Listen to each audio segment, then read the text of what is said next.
Marte.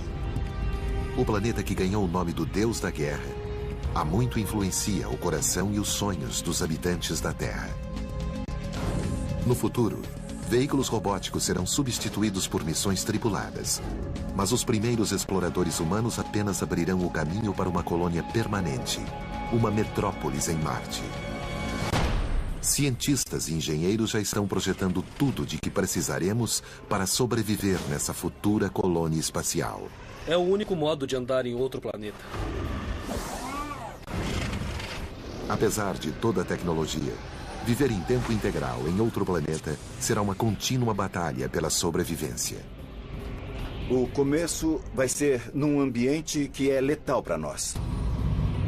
Essas são as tecnologias, os perigos e as maravilhas de viver no espaço.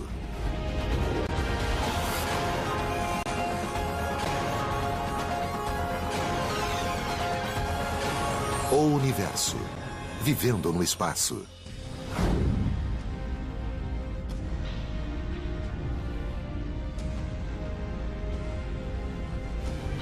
Na aurora do século 23, o homem já estabeleceu uma colônia completa em Marte.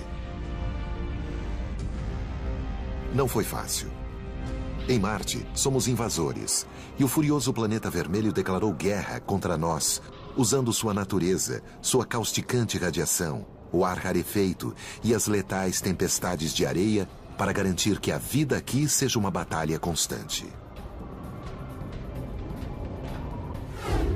Então, para que se dar ao trabalho de viver no espaço? Por que esses bravos pioneiros não permaneceram juntos onde era seguro, no planeta Terra?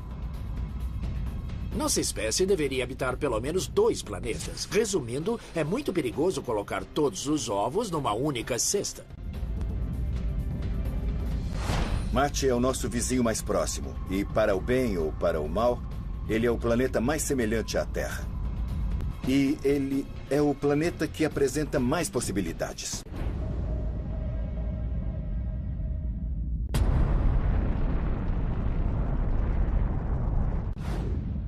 Não é apenas o dia de 25 horas e a composição semelhante das estações que tornam o quarto planeta a partir do Sol o melhor candidato a segundo lar da humanidade no cosmos.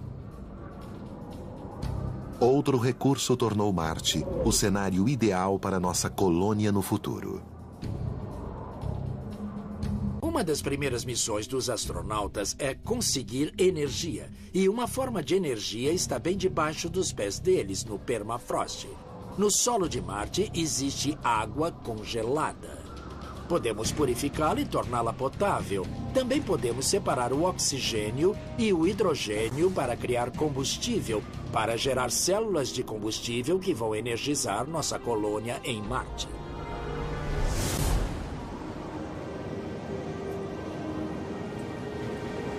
A colônia em si é uma maravilha da engenharia. Mais de um cenário foi considerado para a construção de uma colônia permanente em Marte, incluindo um habitat subterrâneo, porém, o mais familiar e consagrado foi escolhido para a colônia do século 23. Cúpulas são estruturas ideais para ambientes extremos, para o deserto ou particularmente para Marte, porque a cúpula cria o maior ambiente num espaço fechado com um mínimo de estrutura e massa, o que é muito importante. Além disso, elas são muito fortes. A base parece uma metrópole, uma série de cúpulas menores que se propagam a partir de um eixo central, como os raios de uma roda.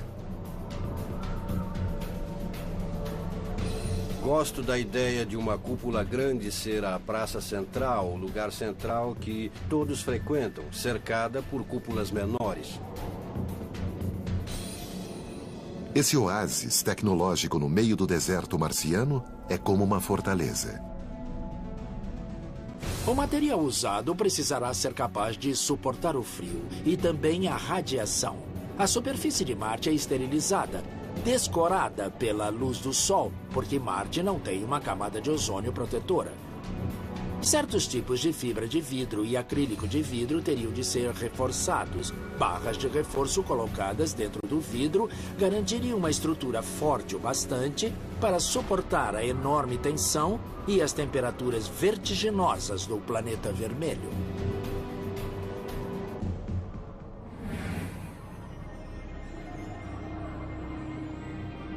A temperatura e a pressão dentro da cúpula devem ser estritamente controladas. Se esquentar demais, a pressão atmosférica dentro do habitat fará com que exploda como um balão de ar quente inflado demais. Mas, por enquanto, a cúpula cumpriu sua função de proteger o número cada vez maior de pioneiros.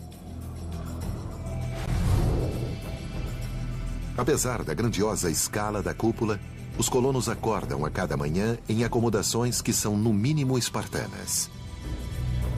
A vida em Marte vai ser muito estressante. As acomodações vão ser muito pequenas e desprovidas. Imagine viver assim durante anos. É muito claustrofóbico e muito diferente da Terra. Perde-se o contato com a grama, as árvores e o céu. Mas a recompensa é espetacular. A chance de viver sob um céu carmesim.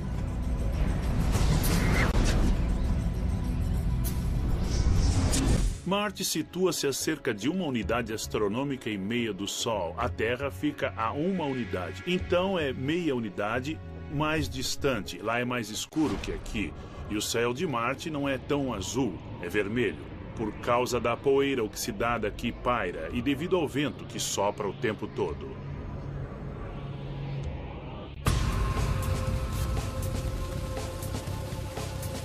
Para tornar esse planeta estranho mais acolhedor, os viajantes levaram ecossistemas artificiais.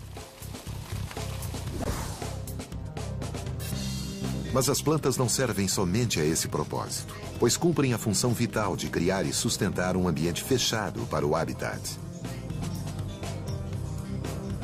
As plantas não serão apenas alimento em Marte. Nós vamos obter o oxigênio de que precisamos graças a elas. Elas vão obter o dióxido de carbono de que precisam.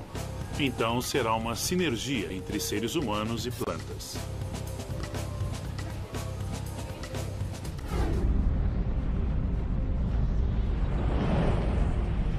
Essa relação simbiótica revela-se em cada aspecto da vida em Marte. Tal como num aquário, tudo é reciclado e nada é desperdiçado.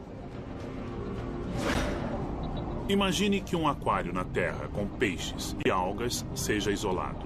Aconteceria uma reciclagem de alimentos com a conversão de resíduos em novos recursos, como dióxido de carbono e oxigênio e também nutrientes. Os peixes comem as algas e expelem resíduos sólidos. Estes se degradam devido às bactérias e se tornam nutrientes para que as algas se alimentem. Diferentemente do aquário, nós não poderemos importar estoques novos de água do mar, estoques novos de ar. Nossos descendentes espaciais precisarão dominar a arte dos ambientes autossuficientes, dos ciclos ecológicos de manutenção da vida para reciclar toda a água e todo o ar. E, se conseguirem, deverão ser tão felizes quanto peixes no aquário.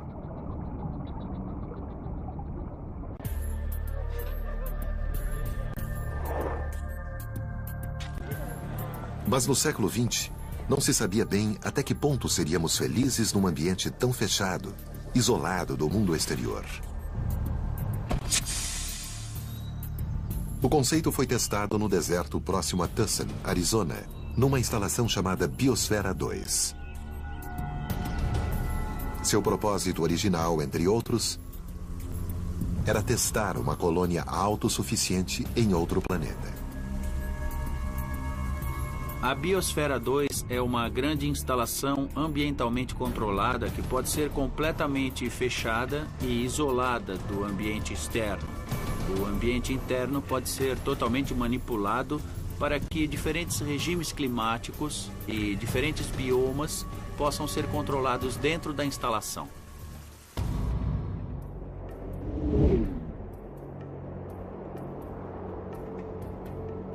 A Biosfera 2 é um conjunto de 5 diferentes ecossistemas, ou biomas, provenientes de diferentes regiões da Terra. Incluem um deserto, pântanos, savanas, uma floresta tropical e até um oceano em miniatura.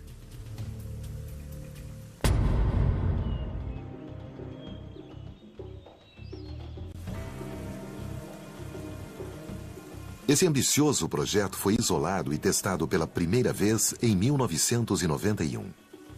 Mas logo encontrou problemas sérios.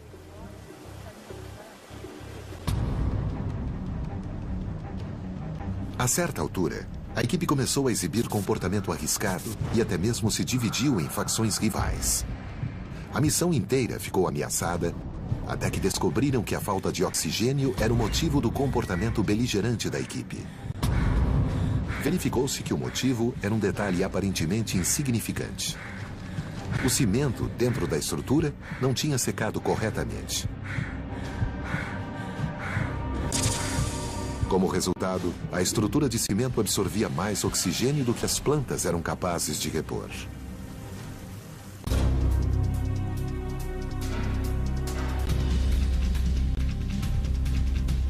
Essa redução de ar respirável alcançou níveis equivalentes aos encontrados a uma altitude de 5.500 metros. Efeitos semelhantes são sentidos por alpinistas em alturas letais. No final, precisam injetar ar fresco na biosfera. Esse recurso não existe para a intrépida colônia marciana, onde um pequeno descuido, como não deixar o cimento secar, pode ser fatal. Apesar desses perigos inerentes, o ambiente fechado da cúpula é o lugar mais seguro para se estar em Marte. Mas às vezes, os colonos precisam deixar essa zona de conforto e se aventurar do lado de fora.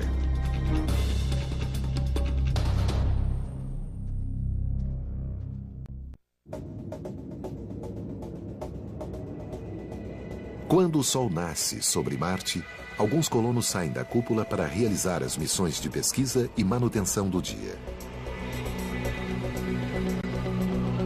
O percurso os levará através das planícies vazias e oxidadas do planeta vermelho. Para cumprir a missão eficazmente, os habitantes precisam de uma alternativa para não cruzar o terreno a pé. No caso de Marte, não sabemos muito sobre o planeta e se ficarmos num lugar só, vamos aprender muito sobre este local, mas não sobre todo o planeta. Então precisamos ser capazes de ter mobilidade e alcançar longas distâncias.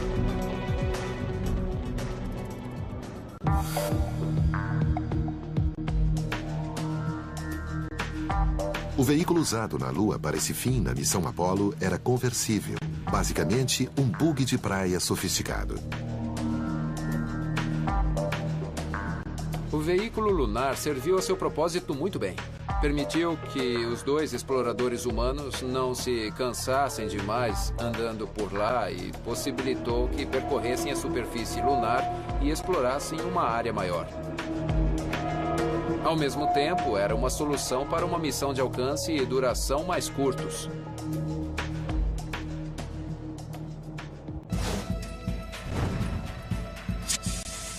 Mas a área a ser percorrida em Marte é muito maior. Este é o Chariot, o modelo mais avançado criado pelos engenheiros da NASA no século XXI.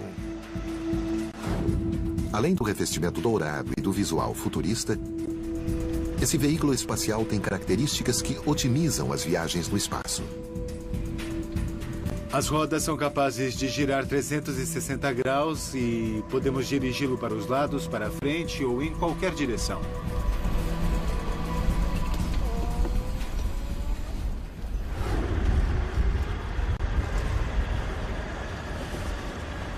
Graças a essa versatilidade, ele pode vencer qualquer topografia interplanetária. E isso não é tudo. As roupas espaciais não dobram muito bem. Então, mesmo que na cidade o modo mais óbvio de se andar em carro seja em assento, no espaço não faz sentido. Então projetamos essa interface ereta e a roupa se conecta a um anel aqui e todo o peso da roupa é sustentado por essa torre. É o único modo de andar em outro planeta.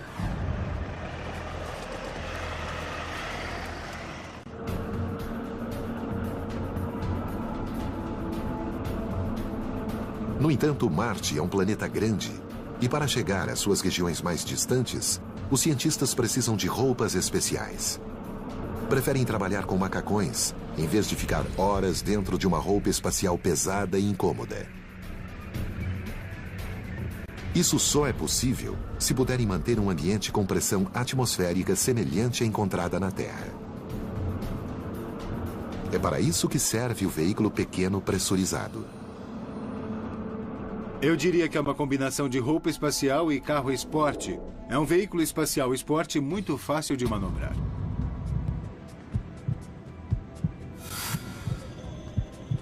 O chassi do Chariot forma a base do veículo pequeno pressurizado.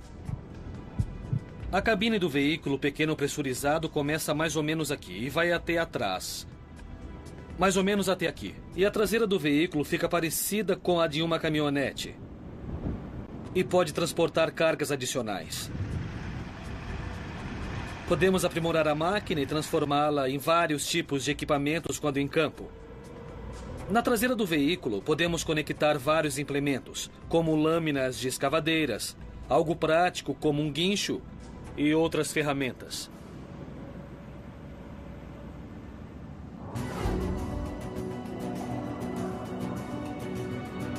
O veículo pequeno pressurizado, ou SPR, é só um pouco maior que o veículo da Apollo e tem velocidade máxima de 10 km por hora. Pode ser usado em missões de 3 dias a 2 semanas de duração e percorrer distâncias de até 800 quilômetros.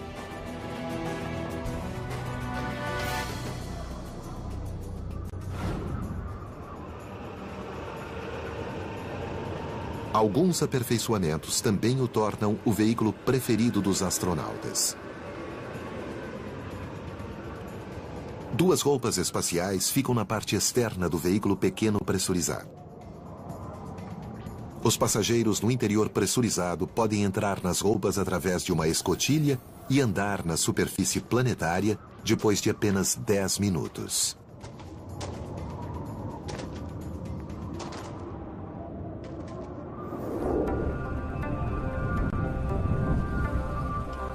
Cientista do Centro de Pesquisa Ames da NASA, o Dr. Pascal Lee estuda outro veículo, precursor de outro que está sendo desenvolvido para Marte. Ele uniu forças com Nick Baggerly, diretor executivo da Drive Around the World, uma organização de turismo de aventura. Veículos assim são fantásticos porque podemos utilizá-los de modo a fingir que estamos percorrendo ou atravessando outro planeta. Nós o construímos para que possam ir a qualquer lugar. Esse veículo está sendo preparado para uma expedição até a Groenlândia e depois para o Polo Sul. Podemos ver que haverá lugar, embora não muito, para todos os equipamentos e materiais necessários para explorar a Lua e Marte. E está dando a engenheiros e cientistas da NASA algumas ideias práticas sobre como projetar um veículo pressurizado para explorar Marte.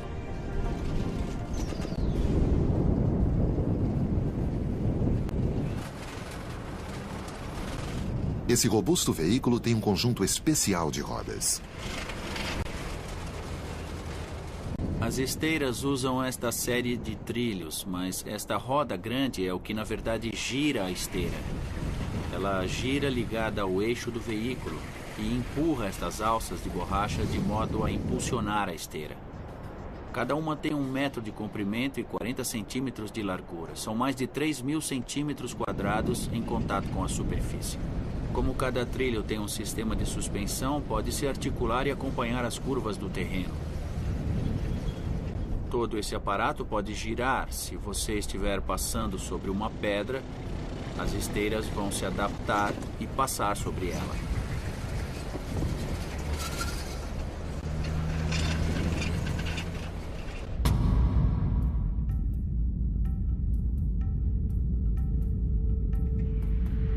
Marte é um planeta arenoso. Terra, poeira e sujeira entram em tudo. Principalmente num veículo com rodas e partes móveis cujos mecanismos podem ser facilmente corroídos. O perigo é que um trilho se solte. Nós não queremos realizar concertos em campo.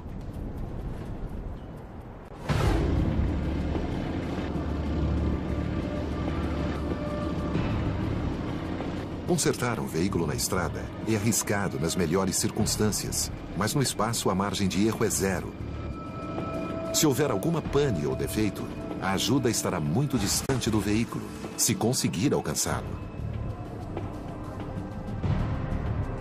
Você percebe que, como não consegue respirar do lado de fora e não pode sair do veículo para consertá-lo, pode estar respirando suas últimas porções de ar, porque o sistema de suporte à vida só permite sobreviver algumas horas no local. E você vai acabar morrendo.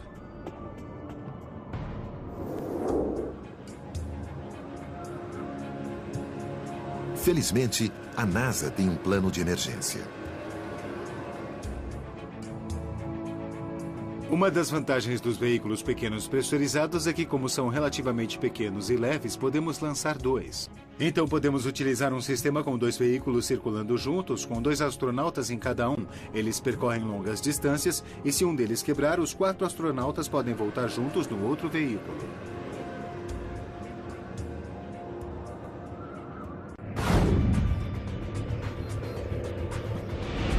Quanto ao preço desses veículos espaciais, quando me perguntam quanto custam, digo que custam mais que uma Ferrari. Além de percorrer a paisagem de Marte em alto estilo, os colonos também usarão uma inovadora roupa espacial extremamente parecida com a de um super-herói.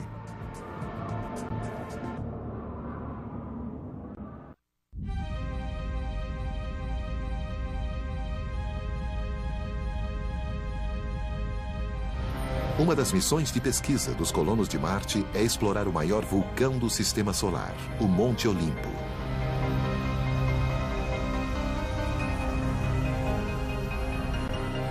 Mas mesmo durante tarefas de rotina, Marte pode emboscar e matar os invasores. Por isso, eles precisam constantemente de camadas de proteção. Quando não estão na segurança da cúpula, os colonos devem estar num veículo pressurizado ou aprisionados nas roupas espaciais.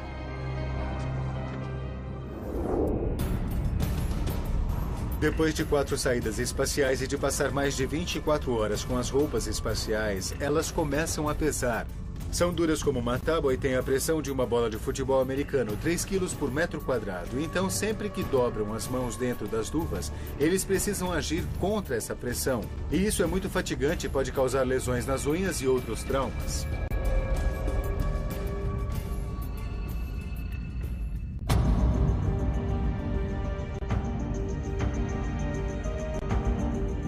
A roupa espacial precisa defender o frágil ser humano das numerosas ameaças espaciais. Precisamos pressurizá-las, dar-lhes oxigênio, controlar a temperatura e a umidade. A roupa espacial envolve tudo isso. Além de conciliar as necessidades dos seres humanos, a roupa espacial precisa protegê-los constantemente de um universo impiedoso. Uma arma letal e comum do arsenal de Marte é a tempestade dos micrometeoros. Os minúsculos meteoros são capazes de furar a roupa espacial e levar a uma morte terrível. O isolamento com camadas de neopreno e kevlar é crucial para manter o astronauta salvo das armadilhas desse planeta traiçoeiro.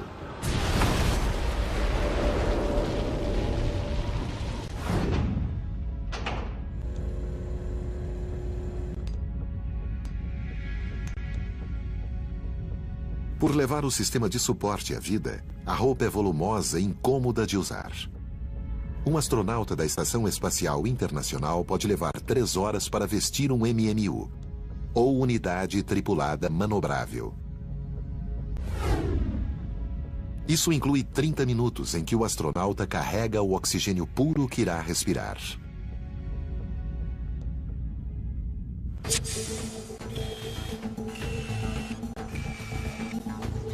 Mas no MIT, os cientistas usam a robótica para criar uma roupa espacial mais funcional, saída diretamente das páginas de uma revista em quadrinhos. O futuro da roupa espacial envolve locomoção, mobilidade e destreza. Precisamos de um design diferente, totalmente revolucionário em relação às roupas atuais. O astronauta em Marte com um biotraje será como um superatleta. O motivo de ir a Marte é procurar evidências de vida no passado. Então, é preciso se abaixar para procurar fósseis e indícios de vida. Então, o princípio básico do biotraje é proporcionar aos astronautas o máximo de mobilidade, mantendo o mínimo de consumo de energia. Isso é só um sistema mecânico, mas imagine que este fio fosse feito de uma liga com memória de formas. Então, enquanto eu giro isto, o fio se move e ajusta a roupa no meu corpo. Estamos aplicando a pressão diretamente sobre a pele, por isso a roupa se chama segunda pele.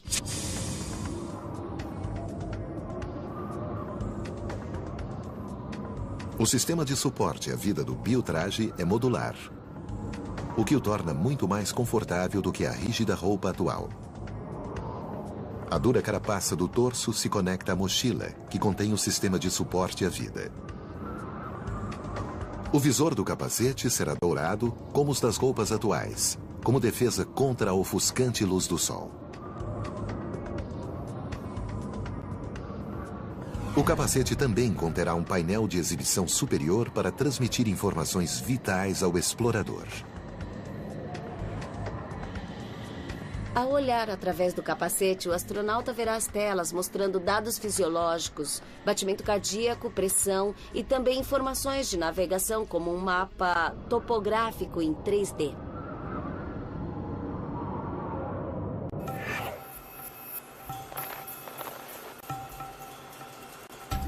Geralmente, a única preocupação é que as roupas espaciais sejam seguras e funcionais. Mas os inventores do biotraje também querem que a roupa tenha qualidades estéticas. Esperamos que o biotraje fique realmente bonito. Não queríamos que ele parecesse a roupa do Homem-Aranha. O biotraje é apenas uma das tecnologias futuristas que podem um dia integrar a colônia em Marte. Mas não importa a roupa espacial que usarem, andar em Marte nunca será como um passeio no parque. Os colonos marcianos podem se vestir como super-heróis, mas não são tão poderosos. Às vezes, precisam de um parceiro robótico, o Robonauta. O Robonauta é um assistente robótico do astronauta. Nesse caso particular, ele tem um veículo para todos os tipos de terreno. É nossa interpretação do antigo mito grego de um cavalo com um torso humano em cima. O Robonauta combina engenhosidade humana com força mecânica, através do sistema de operação com telepresença. Podemos comparar com uma marionete muito avançada, em que um equipamento de realidade virtual controla o robô diretamente. Seus movimentos são traduzidos para movimentos do robô. E um capacete LCD com 2 telas transfere-os diretamente para as 2 câmeras na cabeça do robô. Assim podemos realizar várias tarefas de modo muito natural.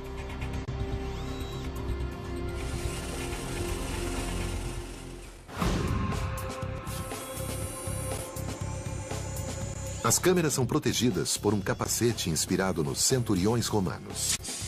O robô também pode operar autonomamente, empregando sua própria inteligência artificial para executar tarefas pré-programadas. Como abrirá caminho onde os seres humanos temem pisar, seu tamanho e forma são cruciais. O Robonauta foi criado para ajudar a realizar tarefas humanas. Portanto, a forma humana é um modo natural de atingir essa meta. Para trabalhar com as mesmas ferramentas, no mesmo ambiente, ter aproximadamente a mesma forma ajuda muito. Um exemplo é usar o Robonauta para assumir as tarefas mais rotineiras da colônia.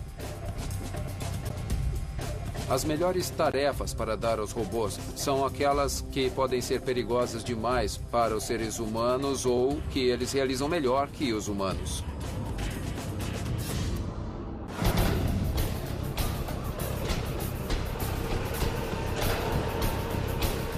Mas o robonauta não é apenas um técnico. Seus outros talentos são cruciais para o sucesso da missão. Uma tarefa muito importante dos robôs é sair e explorar o terreno, procurando perigos, mas também regiões interessantes a serem exploradas. Os robôs são instrumentos de reconhecimento muito práticos. Como veículo espacial, o robonauta usa uma bateria de lítio alimentada por luz solar. Mas se carregar a máquina é uma tarefa simples, sustentar os colonos humanos é muito mais complicado. A ameaça da fome sempre pairará sobre os pioneiros. E se um precário equilíbrio não for mantido, o fim pode não tardar a chegar.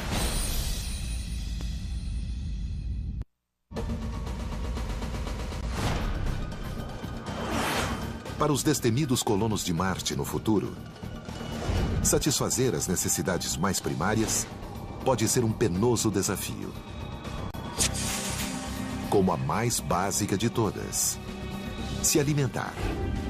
Custa cerca de $70 mil para transportar 1 quilo de qualquer coisa da superfície da Terra para a superfície de Marte, seja alimento ou água ou então ar. Devido ao custo proibitivo de importar várias toneladas de alimentos pré-embalados, todo pioneiro em Marte também será um agricultor. Mas para cultivar plantas em Marte, não basta lançar sementes no solo e regá-las.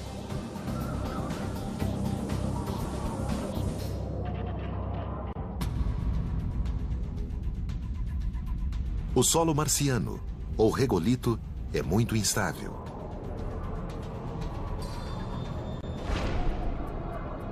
Até mesmo um vestígio de material tóxico pode significar a morte das plantações e a ruína da colônia. Eles não podem contar com o solo marciano para sustentar as plantas da Terra. Na Terra, há 2 modos diferentes de cultivar plantas. Podemos cultivá-las no campo ou então em estufas. As estufas são assim na Terra. Localizam-se na superfície do chão, usam a radiação solar natural e funcionam o ano todo, sem o perigo de meteoritos e radiação ionizante do espaço.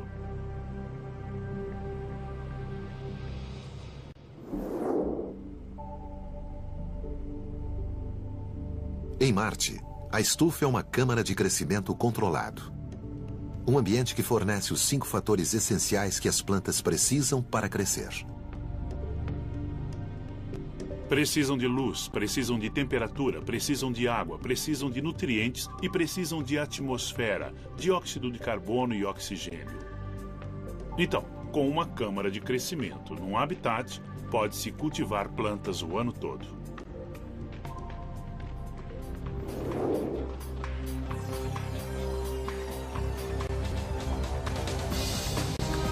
A maior parte delas são hidropônicas, um termo que significa cultivado na água.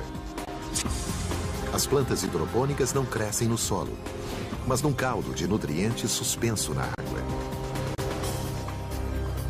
Mas as plantas ainda precisam de luz e espaço para florescer, e espaço é o que mais falta. Pesquisadores contornaram essa exigência na área limitada de uma fazenda espacial usando diodos emissores de luz ou LEDs regulados com as cores do espectro para estimular o crescimento das plantas. A luz do sol é adequada para as plantas cujo único propósito é produzir oxigênio, mas essas câmaras de crescimento fornecem alimento para a colônia.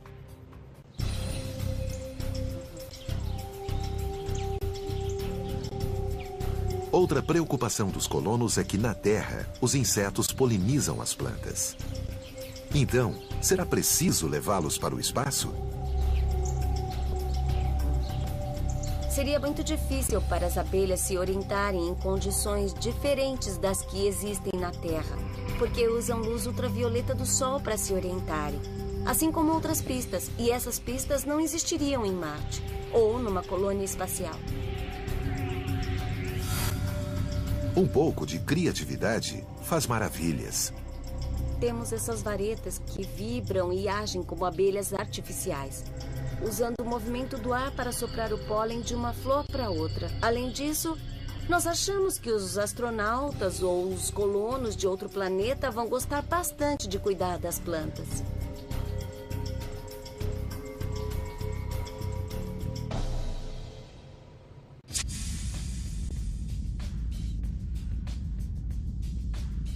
Mas outro importante elemento para o cultivo de plantas na Terra está ausente em Marte. Algo que nem a tecnologia é capaz de superar. A gravidade de Marte é apenas 3/8 da gravidade da Terra. Então haverá menos atração sobre as plantas. Na Terra, a gravidade afasta a água das raízes das plantas, permitindo que absorvam oxigênio. Com gravidade reduzida, a água não flui de modo eficiente e as raízes saturadas não conseguem absorver ar e nutrientes. Haverá a tendência de que cresçam mais fracas.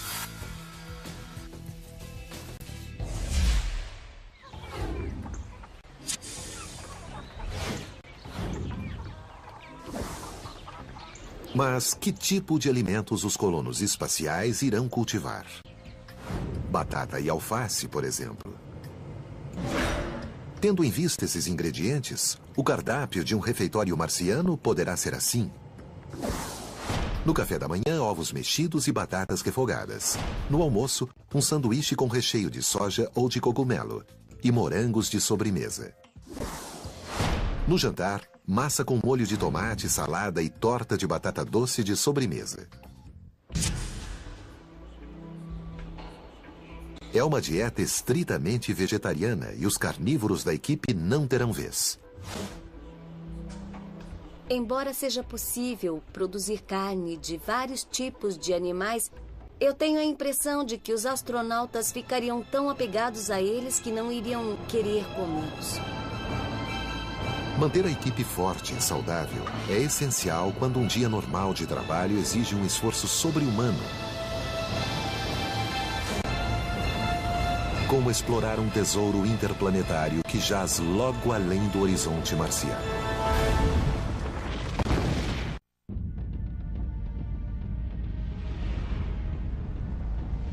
O custo de montar uma expedição de longo prazo a Marte é astronômico.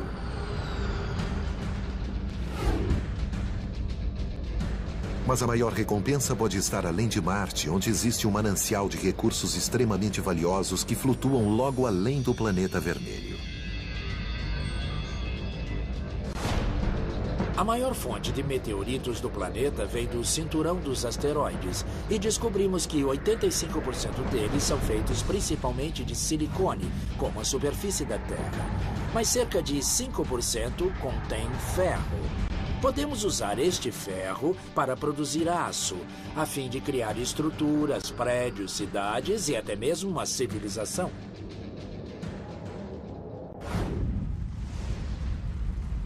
Explorar os asteroides facilitará a construção e a expansão da colônia marciana. A construção de novas instalações e espaçonaves e a manutenção e a atualização das antigas serão feitas com os minérios extraídos do cinturão, depois de refinados e processados.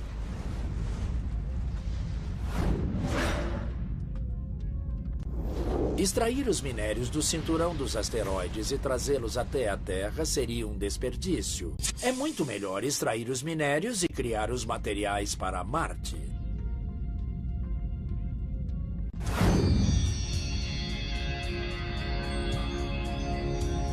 Mas há outro motivo para garimpar esses rochedos espaciais. Se derretêssemos um asteroide de 1 quilômetro, estima-se que nós conseguiríamos toda a produção de aço mundial por 1 ano, toda a produção mundial de ouro e prata por 10 anos, toda a produção mundial de elementos do grupo platina por 1000 anos. Então, é aí que estão as riquezas, se a motivação for essa. Um asteroide com um diâmetro superior a 800 metros teria massa de 2 bilhões de toneladas. Um peso equivalente a 20 mil porta-aviões da classe Nimitz.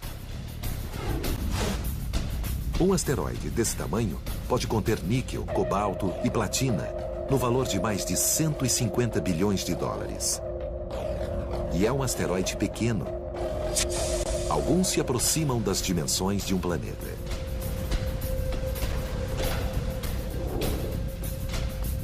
Garimpar um asteroide é algo que nunca fizemos antes.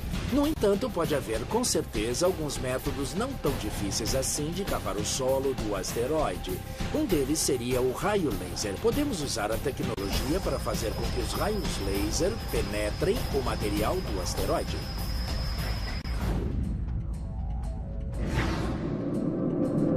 Mas escavar uma rocha monstruosa no vácuo do espaço está longe de ser fácil.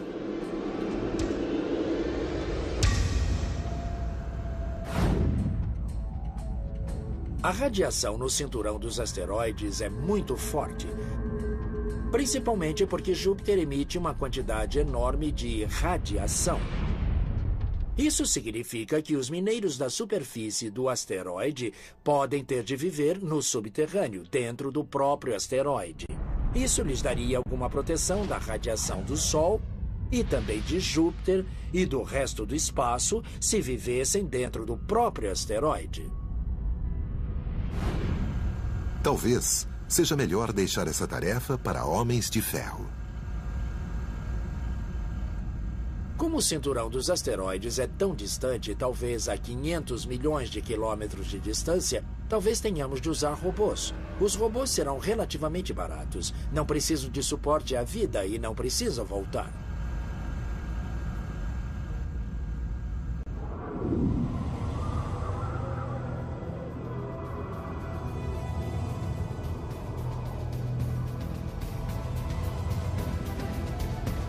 Na primeira colônia interplanetária, robôs humanoides terão que trabalhar ao lado dos astronautas para minimizar os riscos e maximizar a sobrevivência.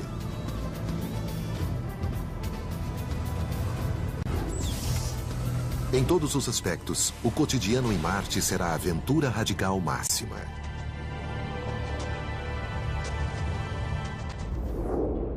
Você acorda de manhã, depois de dormir 1 hora a mais, e salta da cama, porque a gravidade é menor. Depois você põe a roupa para sair, porque você precisa passar 1 hora checando os robôs que tornam a vida possível. Depois, no caminho de casa, você para sobre um monte e então você contempla o vale e também os canyons. E olha para o céu de Marte, com suas estrelas incrivelmente brilhantes.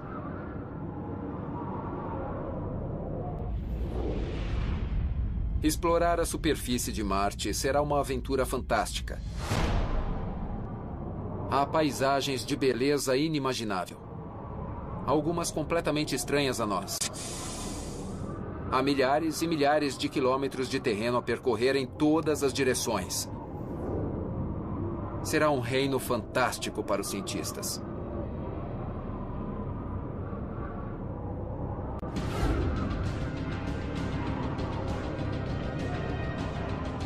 Essa imagem de uma colônia em Marte ainda é, por enquanto, ficção.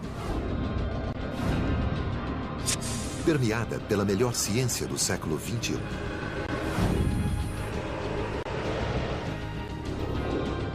Mas provavelmente um dia,